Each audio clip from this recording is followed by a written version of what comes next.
Alors aujourd'hui, je vous propose une pensée. C'est assez périlleux parce que c'est un texte que vous connaissez absolument tous, même si c'est la première fois que vous venez. C'est une pensée que j'ai déjà partagée ailleurs parce qu'elle est vraiment forte sur mon cœur. À des moments, on peut prêcher des messages qu'on a prévus et à d'autres moments, on prêche ce qu'on a vécu.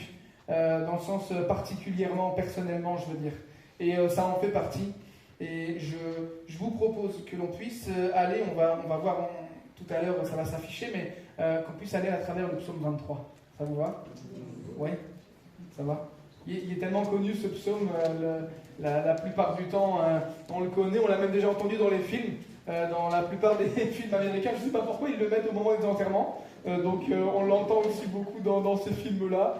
Mais il n'y a pas besoin de vraiment être féru d'église de foi ou d'être un habitué pour le connaître, ou au moins l'avoir déjà entendu. L'Éternel est mon berger, je ne manquerai de rien, toutes ces choses-là. Alors je vous propose qu'on puisse essayer de le redécouvrir ce matin. J'aimerais qu'on puisse passer à travers une pensée qui est très simple. Je ne lâcherai rien. Je ne lâcherai rien. Parce que la consistance du chrétien est trouvée dans sa marche par la foi. Ça, on le sait. À certains moments, le Seigneur permet qu'il y ait des épreuves pour qu'on puisse marcher par la foi. À d'autres moments, il n'y a pas d'épreuves, mais c'est simplement l'ADN du chrétien. C'est le propre du chrétien. Nous marchons non par la vue, mais par la foi. Amen. Alors, le psaume 23 nous illustre parfaitement cette pensée-là. Et pour le contexte, peut-être des personnes qui ne sont pas familiers avec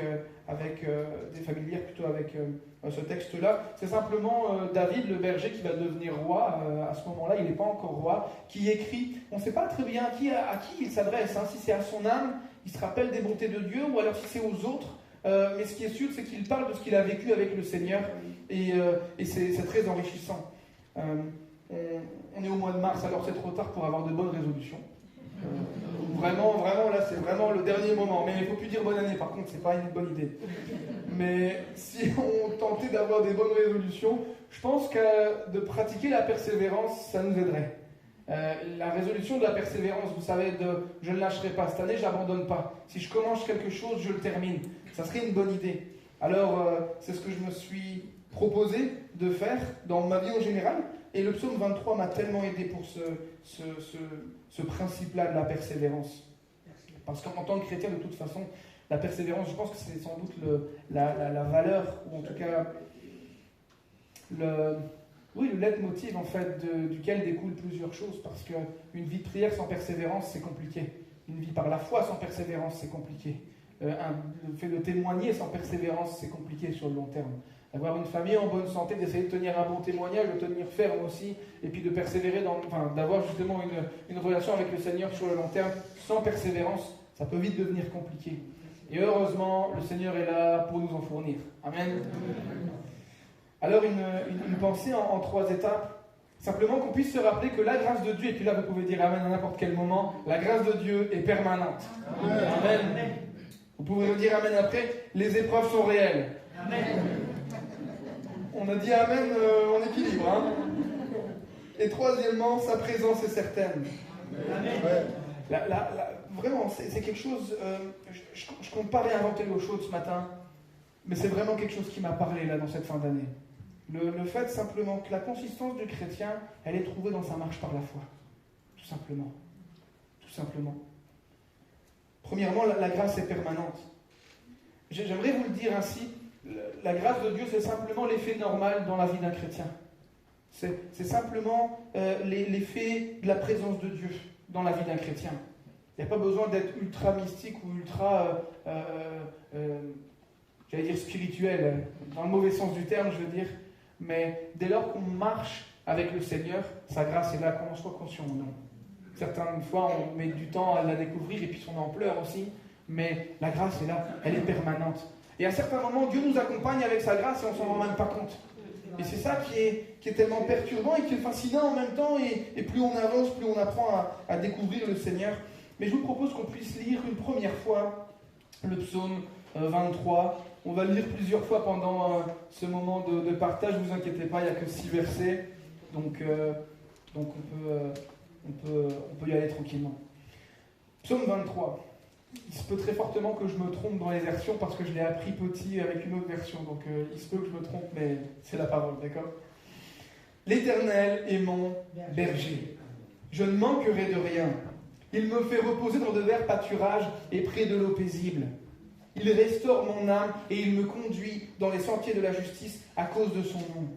Quand je marche dans la vallée de l'ombre de la mort, je ne crains aucun mal. Seigneur, ta houlette et ton bâton me gardent. Voilà ce qui me rassure.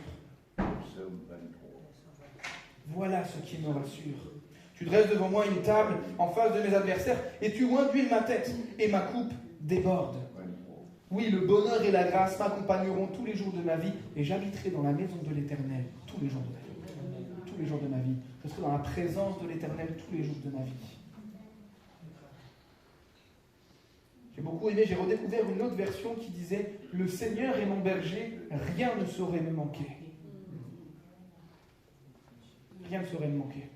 Pas possible. Ça peut être difficile, ça peut être compliqué, ça peut être super aussi, mais rien ne saurait me manquer. Le Seigneur est mon berger. Celui qui commande et celui qui pourvoit. Celui qui commande et celui qui veille sur moi. Le Seigneur est mon berger. La dernière fois que je me suis rendu compte de la grâce de Dieu sans le vouloir, c'était en fin d'année. J'ai eu des billets gratuits pour aller voir un match de foot. Donc bon, je ne suis pas très foot, mais je me suis dit, généreux, j'allais les donner à tous mes amis. Il y en a un qui m'a dit, tu comptes venir? Je dis, ah oui, ça peut être une bonne idée. Bon, je veux venir. Et puis j'y vais. On était avec plusieurs, avec Xavier Lebouc, peut-être que certains connaissent, Mathias Albanese, un fils d'un pasteur. Aussi, on avait Michael et Vincent aussi du Tilleul qui étaient là. On a passé un super moment. On était là et puis avec plusieurs autres amis. Et à un moment donné, donc moi je suis avec mon ami qui s'appelle JM, enfin Jean-Marie, et du coup on va pour scanner, parce que maintenant il faut scanner avec le téléphone pour rentrer dans le stade. Et donc il y a toute la sécurité, on attend pendant 20 minutes, donc on scanne. Et donc, je scanne mon billet, je rentre, et lui scanne, et il rentre pas. Et la personne lui dit, le vigile lui dit, vous pouvez pas rentrer, votre place est déjà prise. Quelqu'un est déjà rentré. Alors il est là, il dit, c'est pas possible. Et là, il me regarde comme si c'était de ma faute. Je savais pas. Je lui ai dit, je vais faire un cadeau empoisonné, ou c'est une fausse joie. Et d'un coup, en fait, il me dit, non, ça passera pas, et tout ça, désolé. Puis il dit, comment on peut faire? Et il lui dit, vous allez à la porte L, il y a le bureau des litiges, tout ça, et puis vous arrangez. Donc moi je le suis de l'intérieur du stade, lui il va à l'extérieur du stade. Je dis Seigneur, au pire des cas je lui donne mon billet, et puis moi je sors et je l'attendrai quelque part, comme ça il aura son moment. Et on arrive, et puis là je vois que ça ne fonctionne pas avec le vigile, et puis il prend son téléphone et il dit mais non, ça a été scanné il y a 3 minutes déjà. Quelqu'un est rentré avec votre billet, je suis désolé. Et puis là il dit non, c'est pas possible, et du coup je lui dis JM alors. Et là il me dit je sais pas. Et là le vigile me regarde et il dit à JM, il dit vous êtes avec lui? JM il dit oui, vous connaissez Caleb? Il fait vous êtes avec le pasteur, allez-y. Là je me suis senti un petit peu puissant, important un petit peu. Et tout ça pour me rendre compte que c'est moi qui avais scanné son billet. Et en fait j'ai trouvé ça drôle, parce que du coup je lui dis comment on se connaît? Il me dit je t'ai déjà vu à l'église Lille Métropole, au groupe de jeunes, je fais partie de l'église en fait. Et là, je dis, purée, mais merci Seigneur. En fait, la personne qui devait régler notre problème fait partie de l'église. C'est l'effet de la grâce de Dieu dans nos vies, alors qu'on s'en rend même pas compte. On a même des personnes au stade, c'est incroyable. Donc là, je remerciais Dieu, et donc JM a pu regarder son match, c'était super, on a passé un bon moment. Mais je me suis dit, c'est marrant, c'est l'effet normal de la grâce de Dieu dans la vie de quelqu'un. Je ne me rends pas compte, je ne savais pas quoi faire, je ne vais pas le forcer à nous faire rentrer. Et Dieu était là, je voyais, après coup je me suis dit, Dieu devait être là. Oh t'inquiète pas, j'ai une solution. Même que tu t'es trompé, alors même que tu as les 2 billets dans ton téléphone, que tu as pris son billet, j'ai quand même une solution. T'inquiète pas. Et je voyais Dieu comme ça au taquet pour nous. Et ça m'a fait penser au psaume 23. Soit dit en passant, le LOSC a gagné 4-0 contre Paris, donc c'était sympa. Ça c'est un détail, mais quand même... Les bénédictions du Seigneur sont suivies d'aucun chagrin, comme on dit. Mais au-delà d'une belle poésie, parce que c'est quand même poétiquement, c'est beau, le psaume 23. C'est quelque chose qui est vraiment joli. Mais au-delà d'une belle poésie, est-ce qu'on pourrait se rappeler que dans la Galilée, la région de la Galilée antique, les pâturages étaient souvent gérés de façon communautaire? Je ne sais pas si vous savez. Les villages étaient implantés, puis on avait du pâturage autour. Et on essaie de s'organiser pour que, en fonction de la saison, telle famille mettait son troupeau, l'autre bougeait, et puis on s'arrangeait comme ça avec des règles de clan qui pouvaient permettre à tout le monde de nourrir son bétail et en même temps que personne n'ait de prépondérance non plus. C'était très communautaire, c'était des règles de clan, des règles, des codes claniques sur la rotation en fonction des élevages et des besoins. C'est intéressant parce que quand je lisais de premier abord ça, je me disais, Seigneur, c'est intéressant parce que ça a l'air d'être un espèce de kit complet pour le chrétien, ce psaume, mais ça ne parle pas de l'Église. C'est vraiment la réflexion que je me suis dit. Je me suis dit, c'est sûr que le Seigneur nous fait du bien, on peut traverser des moments difficiles et des bons moments, il sera là de toute façon, mais il n'y a pas cette notion de communauté et d'Église. Seulement dans la pensée à l'époque, c'était pas la peine de le préciser parce que le fait que le berger l'amène dans de verts pâturages, c'était inclus dans le raisonnement que ça parlait aussi de la gestion communautaire du pâturage. Et c'est intéressant de remarquer que lorsqu'on a besoin justement de se rassasier, il nous emmène dans cette communauté-là, cette gestion communautaire des pâturages.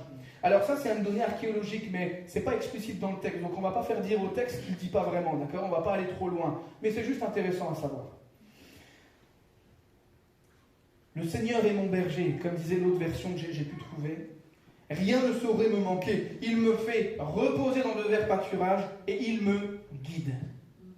Il me guide. Il me guide vers les eaux paisibles. Et là, c'est la partie préférée ma partie préférée de cette version-là. Il restaure mon âme. Il me conduit dans les sentiers de la justice en l'honneur de son nom. Pour l'honneur de son nom. Et lorsque l'on croise les données au niveau du texte originel en hébreu, on se rend compte que quand il est écrit « Il restaure mon âme, il me conduit dans les sentiers de la justice pour la gloire de son nom, en l'honneur de son nom », en fait, littéralement, c'est pour la bonne réputation de son nom. Pour la bonne réputation de son nom. Quelque part, la réputation du Seigneur est en jeu sur la façon dont il me couvre, dont il vient prendre soin de moi. Sa réputation est en jeu. Et ça, c'est vrai aussi pour nous aujourd'hui. Peu importe ce que je traverse, sa réputation est dans l'affaire. Alors la famille, non-chrétien, chrétien, peu importe, ils sauront ce qui se passe et qui est au contrôle. Parce que sa réputation est dans l'affaire. Le sentier de la justice, c'est un terme aussi intéressant. J'ai découvert ce mot-là à ce moment-là. On parle de la circonvallation. Alors là, je me suis dit, ça fait bien ça. À placer, ça fait bien. J'ai aucune idée de ce que c'était. En fait, l'idée, c'est que quand on prend une ville, on l'assiège. Donc là, on a déjà vu ça dans des films, ou dans des schémas, des gravures, etc. On a une ville et puis on a toute une fortification. Les assiégeants vont faire une fortification. Mais il se peut que la ville en question puisse avoir du secours, la rescousse. Alors qu'on est en train d'assiéger la ville et qu'on a mis une fortification autour de la ville, il faut se protéger aussi nous. Et la circonvallation, en fait, c'est la protection lorsqu'on est affairé à quelque chose. La protection qui me couvre alors que je suis affairé à quelque chose. C'est-à-dire qu'il me conduit dans les sentiers de la justice, donc en circonvallation, il est là, il veille sur moi, alors je me concentre sur quelque chose, il veille sur moi, sa réputation est en jeu, il me couvre. C'est intéressant de découvrir. Lorsque le Seigneur me demande de faire quelque chose, je dois rester concentré là-dessus, peu importe les intempéries qu'il peut y avoir, parce que lui me couvre. Au point où sa réputation est en jeu. Il restaure mon âme. Il me conduit dans les sentiers de la justice en l'honneur de son nom. Pour l'honneur de son nom. Sa réputation est en jeu. J'ai bien conscience qu'en français, ça n'est pas très évident, mais dans la pensée hébraïque de l'époque, lorsqu'on parle de les verts pâturages, les eaux paisibles, le sentier de la justice qui est circulaire, il y a vraiment ce concept de cycle, de programme, aspect périodique, vous savez, la façon dont ils vont tourner dans les pâturages, etc. Ce début de psaume, c'est très clair dans la pensée hébraïque de l'époque, avec la population qui était majoritairement justement des éleveurs. C'est cette pensée de cycle, en fait, du fait que c'est un programme, c'est un plan normal, c'est comme ça que ça se passe. J'ai besoin, le Seigneur m'amène dans des verts pâturages, j'ai besoin, il m'amène près des eaux paisibles, j'ai besoin, il me conduit dans les sentiers de la justice et il me couvre, tout va bien. Il y a vraiment cette pensée de cycle. Et je pense ne rien apprendre à personne en disant que la vie est faite de cycles et de saisons. Hein. Il suffit de voir les saisons dehors, mais on a des saisons de réussite, on a des saisons de moins bonne réussite, on va dire. On a des saisons de joie, on a des saisons où c'est dur. C'est difficile d'avancer, de continuer, de garder. difficile. Et c'est la vie du chrétien. Mais parce que là on rentre dans la tête d'un berger, c'est un berger qui l'a écrit, on n'oublie pas. Lorsqu'on a cette idée de saison-là, peut-être plusieurs connaissent le concept, mais il y a ce qui s'appelle la transhumance, c'est simplement le fait de déplacer un troupeau en fonction des saisons en fait. Ça se fait encore maintenant. Est-ce que ça vous dirait qu'on rentre dans la tête d'un berger et sa conception de la façon dont il voyait la vie à l'époque? Ça vous va? Comme ça nous parlera encore un petit peu plus. En fait, l'année était découpée en trois grosses saisons. Nous, on en a 4, mais pour le bien des brebis et du troupeau, il y avait 3 grosses saisons. D'abord, il y a le printemps. Je ne vous apprends rien, l'abondance, les herbes hautes, et voilà que ça m'ébat, il y a des naissances, il y a la tonte, il y a toutes ces choses-là. Vraiment, c'est une saison où ça produit quelque chose. Autant l'herbe est produite et les moutons peuvent manger, autant ils produisent de la laine et on peut les tondre, on peut faire les vêtements, etc. Ça, c'est vraiment l'abondance. Le temps d'abondance, mais sur un terrain qui est connu. On se rappelle, hein, les pâturages communautaires. C'est le printemps. On les sort, on a juste à ouvrir la porte, hop, de l'enclos, le village est là, pouf. Ils peuvent avoir accès directement.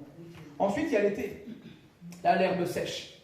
L'herbe sèche, les pâturages communautaires sont rongés justement par les troupeaux. Et là, on se met à rechercher la hauteur, parce que commence à faire chaud, on va chercher des hauteurs pour pas que les bêtes puissent souffrir de la chaleur, et on va chercher des points d'eau. Le temps de l'abondance est terminé et on avance.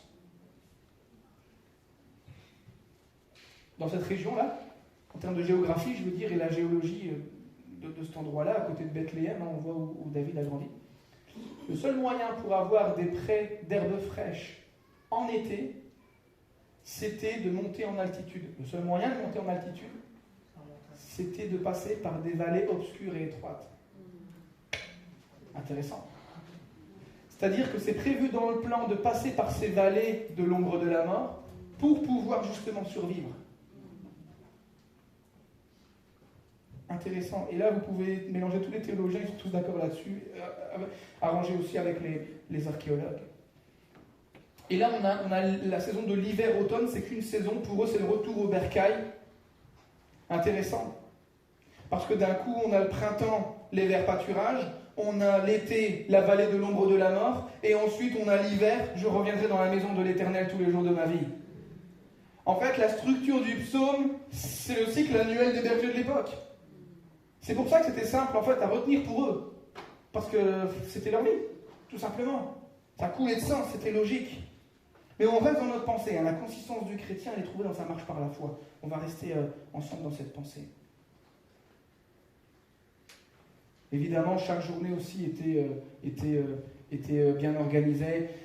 Il y avait souvent des enclos en pierre. Bon, voilà, le matin, on va faire manger. À midi, il y a le zénith, donc on les met à l'ombre et tout ça et tout ça. Et le crépuscule, c'est là que c'est intéressant pour nous, chrétiens, en 2026. Il y a le crépuscule, le soir arrive. Là, c'est le retour au bercail. Il y a le comptage et les soins. Donc là, on va voir si les bêtes n'ont pas d'épines, de tiques ou même de blessures. Ça peut arriver. Contre de la roche ou autre, pas forcément des bêtes sauvages, mais ça peut arriver. En faisant des recherches sur la façon dont on traitait à l'époque les animaux, j'ai découvert qu'on utilisait des huiles grasses, des huiles et des graisses végétales plutôt, sur les chameaux, les moutons et les chèvres, pour repousser les insectes, mais aussi pour traiter les infections cutanées. Je marche dans la vallée de l'ombre de la mort, je ne crains aucun mal car tu m'accompagnes, ta houlette et ton bâton me gardent, voilà ce qui me rassure. Tu oins d'huile ma tête. Peu importe ce qui m'est arrivé, tu as ce dont j'ai besoin pour me guérir. Tu oins d'huile ma tête. La parole de Dieu, c'est pas mal. Hein. On aime ça quand même. Merci Seigneur. Bon, c'est pas un cours de vétérinaire, donc on va s'arrêter là pour les détails. Mais là, je me suis dit, un jour, je pense que si le Seigneur m'y conduit, j'ai prêché ce message-là, mais j'amènerai un mouton, je pense. Comme ça, on va vraiment s'imaginer. Il faudrait essayer, mais après, il faut de la place. On a 3 choses qui pourraient être intéressantes. Il me dirige. Il me guide. Donc là, on est en train d'apprendre que Dieu ne m'amènera nulle part où il n'est pas déjà allé. Il y va en premier. C'est marrant, on a ce principe-là avec le Seigneur Jésus. À chaque fois qu'il me demande quelque chose, il l'a fait avant. Lui, c'est jamais, je reste assis, vas-y, tu vas voir, c'est sympa. Non. Il y va, il montre l'exemple et ensuite il nous demande. Il me dirige. Dieu ne m'amène nulle part sans marcher devant moi. Aussi, il a toutes les ressources pour me restaurer, avant et après l'épreuve. Il restaure mon âme, il me conduit dans les sentiers de la justice pour l'honneur de son nom. Et quand je marche dans la vallée de l'ombre de la mort, on connaît la suite. Il oint d'huile ma tête, il me prépare une table. Il me restaure. On a aussi le fait que même si Dieu est bon, l'épreuve est possible. Mais ce n'est pas pour autant qu'il n'est pas fidèle et attentif. La preuve, il m'attend à la sortie. En fait, c'est lui qui m'y a accompagné. Il est avec moi, même si ça n'a pas l'air, et il a ce qu'il faut à la fin pour me guérir et prendre soin. La grâce est permanente, les épreuves sont réelles, mais justement, les épreuves ne sont pas l'absence de Dieu, elles viennent me révéler la présence de Dieu. Elles viennent me révéler la présence de Dieu. C'est très intéressant que le sentier de la justice puisse amener à la vallée de l'ombre de la mort, n'est-ce pas? Pas parce que je marche avec Dieu que rien ne m'arrivera. Rien ne m'arrivera que lui ne contrôle pas. Et là, on passe d'un évangile de prospérité à l'évangile de Jésus-Christ, bizarrement. C'est marrant, hein? Parce que c'est ce qu'on peut trouver aussi sur Internet, même si je ne suis pas contre Internet, il n'y a pas de problème là-dessus. Mais c'est intéressant de réaliser ça. Ça aide à garder la tête froide. La grâce, les épreuves et la fidélité de Dieu font partie du plan. C'est le programme, le cycle, la gestion communautaire. Ça fait partie du plan. Et c'est très rassurant pour nous en tant que chrétiens, parce qu'on ouvre notre Bible. On sait qu'en tant que chrétien, on a besoin de pouvoir vivre notre vie à la lumière de celle du Christ. Et qu'est-ce que Jésus a dit? Mes brebis connaissent ma voix. Et moi, je les connais. Elles me suivent. Elles connaissent ma voix. Et peut-être que quelqu'un a besoin de se faire rappeler que le Seigneur est en train de parler, même si ça ne va pas. Et de se dire, j'ai peut-être besoin de reconnaître la voix du Seigneur. Là, ça fait un peu trop longtemps quand même. Certains peut-être ici sont là et disent, mais j'y vois plus clair, c'est la vallée de l'ombre de la mort, je la connais, c'est assez sombre. J'aimerais vous le dire, la vallée fait partie du programme, c'est jamais une destination. Ça n'est pas la destination, ça n'est pas le but. On peut avoir des vallées de l'ombre de la mort qui sont relationnelles avec les défis dans les familles, des vallées de l'ombre de la mort financière, ou des vallées de l'ombre de la mort spirituelle. Et là-dedans, on a besoin de se rappeler justement de la pleine capacité de Dieu à m'en sortir, à me guérir et puis à me restaurer. Dieu est capable de faire ça. La grâce, c'est l'effet normal de la présence de Dieu dans la vie de quelqu'un. Alors, le point numéro 2 est celui-ci. Les épreuves sont réelles. Si vous croyez qu'on parlait des épreuves, on va commencer maintenant. René, tu peux fermer la clé?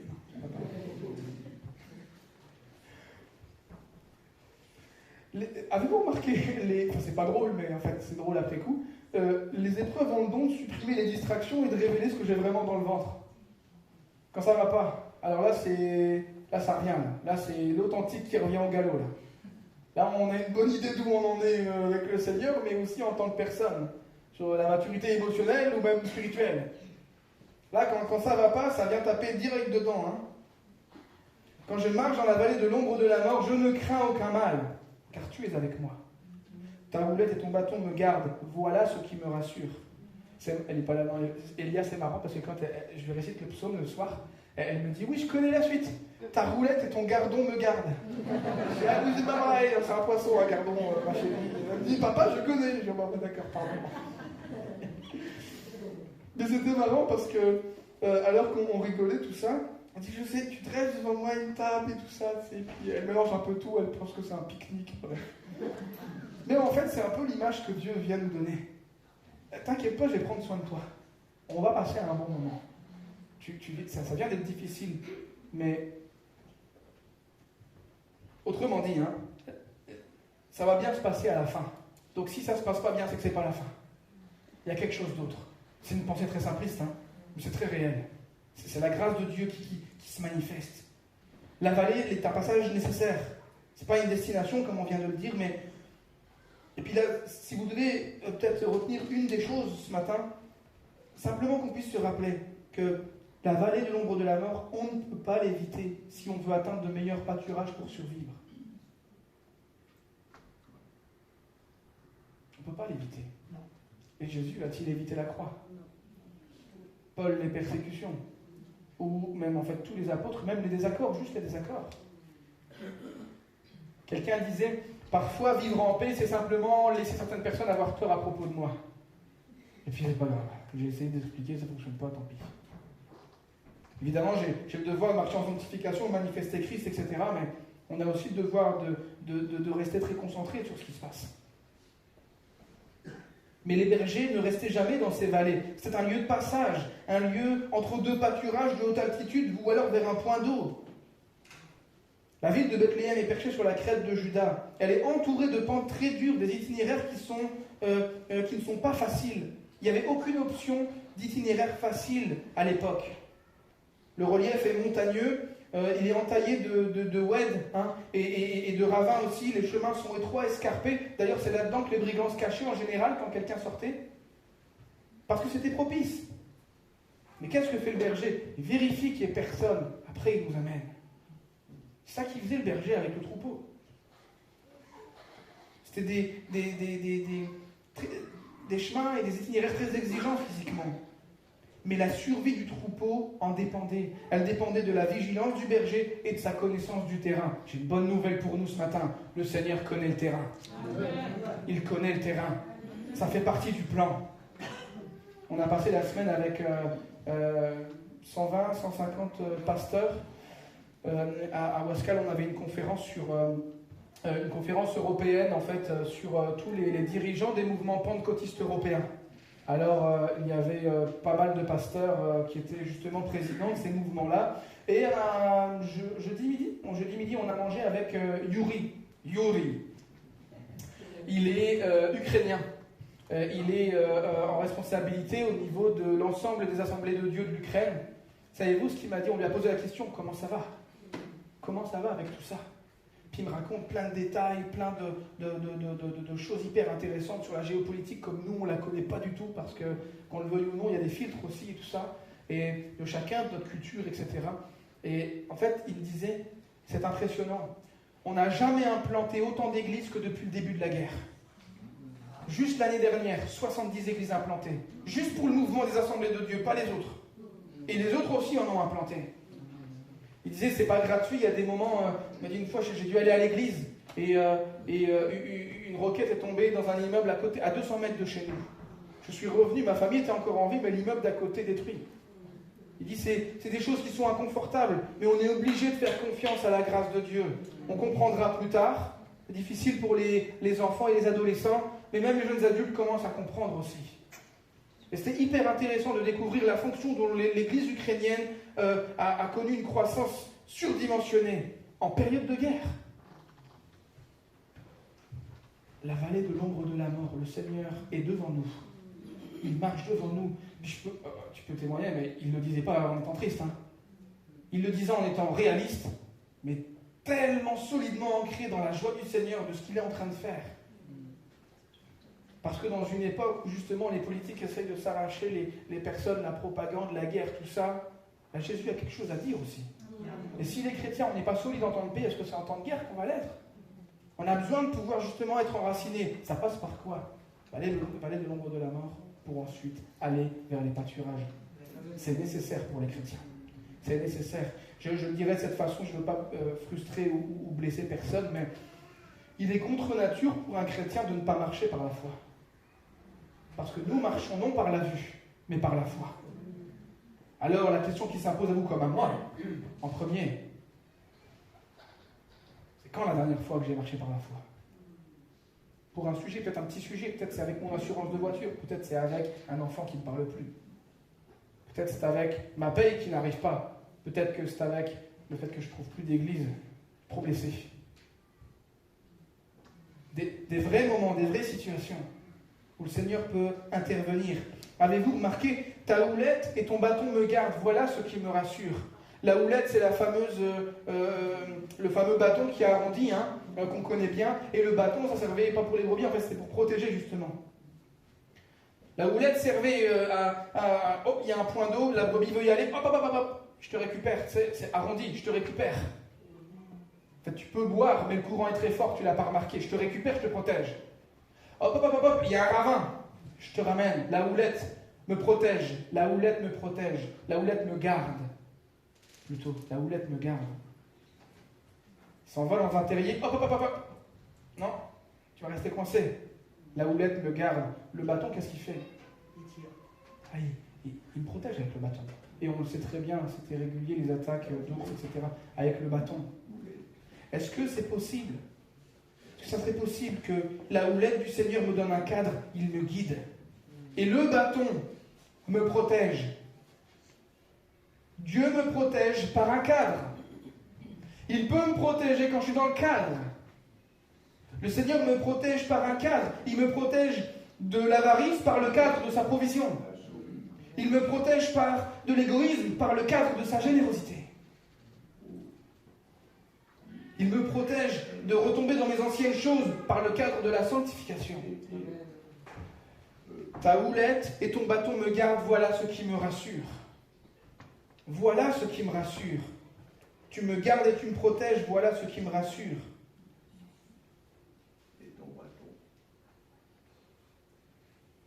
Tu es avec moi, ton cadre et ta protection me rassurent. Alors on va passer au travers. Ça va aller. Ça va aller.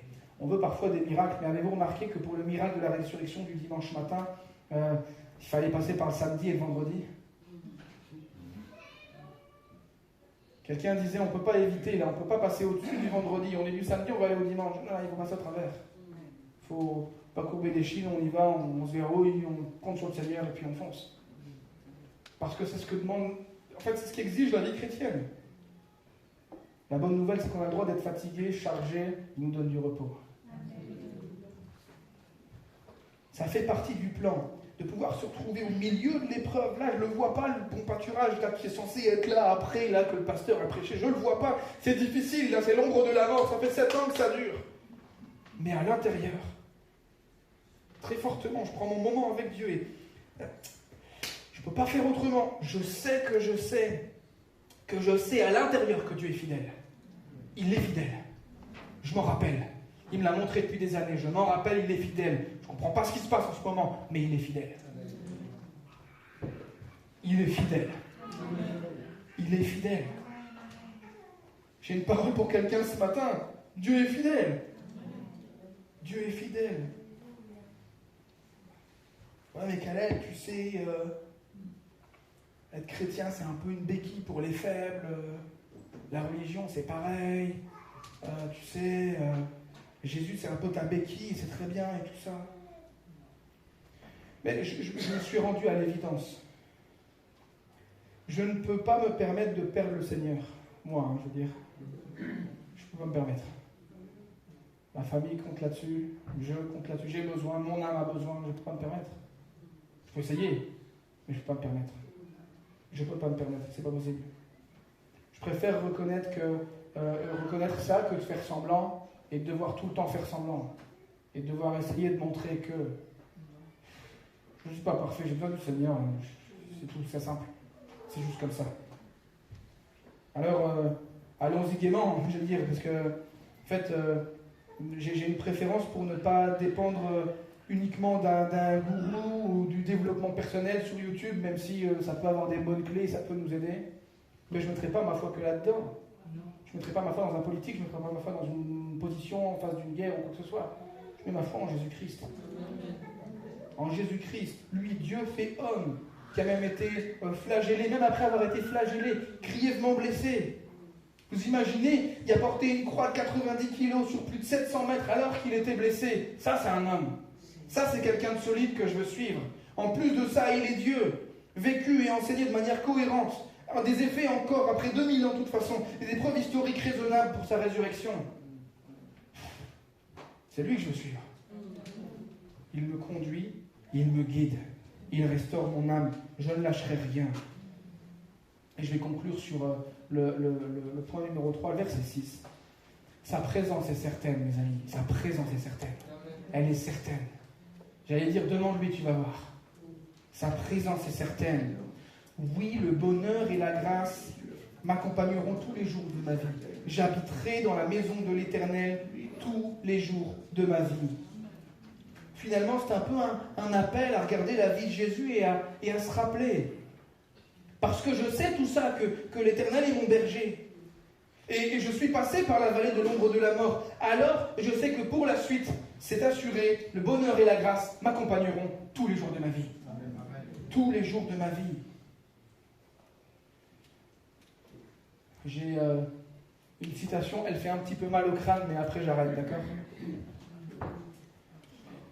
Karl Barth, qui est très intéressant sur le fait d'être missionnaire dans notre vie de tous les jours, hein.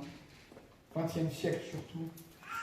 La foi chrétienne est la décision qui donne aux hommes la liberté de répondre publiquement de leur confiance en la parole de Dieu et de leur connaissance de Jésus-Christ, dans le langage de l'Église comme dans celui du monde qui nous entoure, et surtout par des actions et des attitudes conséquentes. Je ne suis pas Jésus, je ne vous garantis pas des miracles à chaque fois et à 100%, etc. Je ne peux pas dire ça.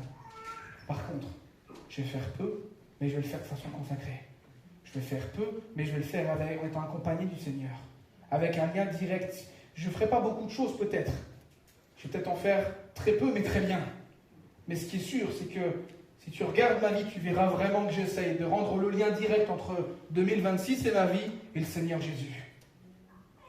J'aimerais, c'est ce que j'aimerais quand on parle de moi ou quand je ne serai plus là, qu'on puisse dire, ben lui, quand on l'a vu, lui, on comprenait Jésus facilement.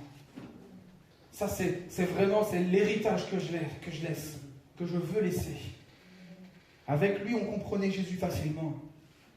Et je vais dire quelque chose de très personnel, mais dans des pires moments, parfois, je peux me retrouver en désaccord avec Dieu. On est réaliste, hein. De toute façon, autant l'être, ça ira plus vite. Je peux être en désaccord avec Dieu.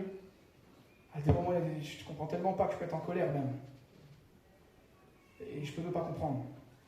Parce que je ne sais pas, il me semble que tu avais dit que ta houlette et ton bâton me gardent, voilà ce qui me rassure. Ça ne me rassure pas là ce qui se passe.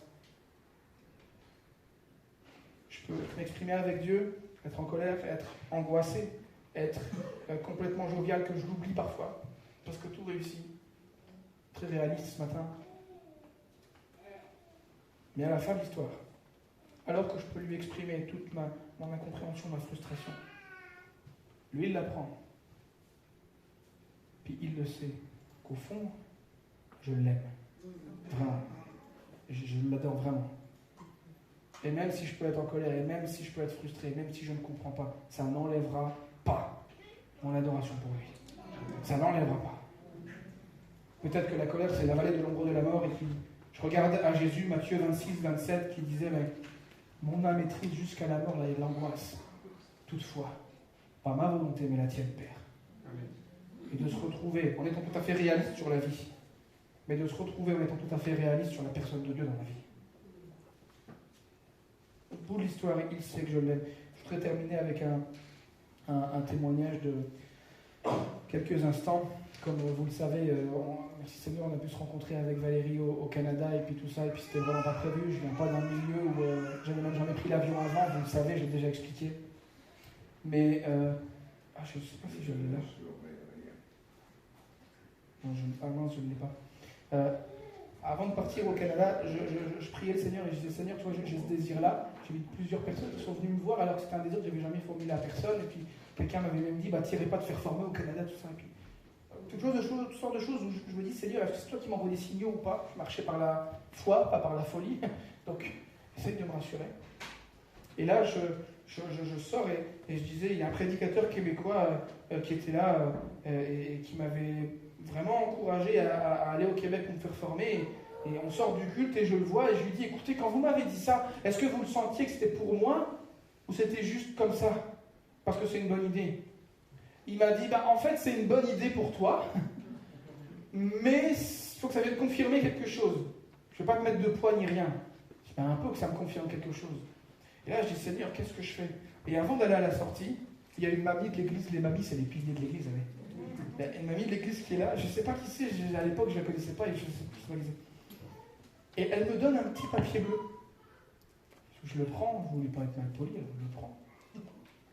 Et là, qu'est-ce que je lis? Le bonheur et la grâce m'accompagneront tous les jours de ma vie. Je reviendrai dans la maison de l'Éternel tous les jours de ma vie. Je vais te poser la question au Seigneur, tu es sûr que c'est une bonne idée d'y aller? Et si jamais ça, et si jamais ça, et si jamais les finances? Et là, le Seigneur vient par ce papier, puis je suis frustré, je ne l'ai pas ici, mais bref, je l'amènerai la prochaine fois peut-être, mais petit papier bleu comme ça. Je pose une question à Dieu. Quelqu'un vient d'avoir une parole de connaissance qu'il me donne. Je pose une question à Dieu, je sors du culte et là Dieu me répond tout de suite. Psaume 23. Et c'est ça qui m'a vraiment ramené que il est le trésor de mon âme. C'est lui. Et j'aime le chant qui dit trésor de mon âme et de mon cœur. Beauté, infinie valeur. C'est dans ma faiblesse, tu es ma vigueur. Je pars du principe, et vous le savez la plupart, mais je ne pense pas qu'en tant que chrétien, on va tout le temps mal et qu'il faut qu'on entende des prédications tout le temps pour guérir. On a tout en Jésus-Christ, la Bible nous dit. On est victorieux en Jésus-Christ. Merci Seigneur pour ça. On est renouvelé, ce n'est plus moi qui vis, c'est Christ qui vit en moi. Mais ce qui est sûr, c'est que j'ai besoin d'apprendre à faire confiance au berger qui marche devant moi. Parce que la consistance du chrétien est trouvée dans la marche par la foi. Amen. Est-ce que je peux avoir l'occasion de prier pour vous? Prier pour nous, en fait, parce que je m'inclus là-dedans. Seigneur, je te remercie, parce que ce psaume est magnifique. Ce psaume est incroyable. Mais au-delà de juste un psaume, c'est une vérité qui est pour chacun d'entre nous aujourd'hui. Et je te prie, Seigneur, que tu puisses venir visiter la vie de plusieurs d'entre nous, les frères et sœurs qui sont là, Seigneur. On se tient là en église locale, Seigneur, avec toi, dans ta présence, Père éternel. Merci de ce que tu as fait de nous, les temples de ton esprit. Et nous te demandons de venir complètement nous renouveler. Pour toutes les personnes qui ont des portes ouvertes, Seigneur, des opportunités et toutes sortes de belles choses, je te prie, Seigneur, de venir nous aider à continuer de te suivre, Seigneur, sans perdre la tête.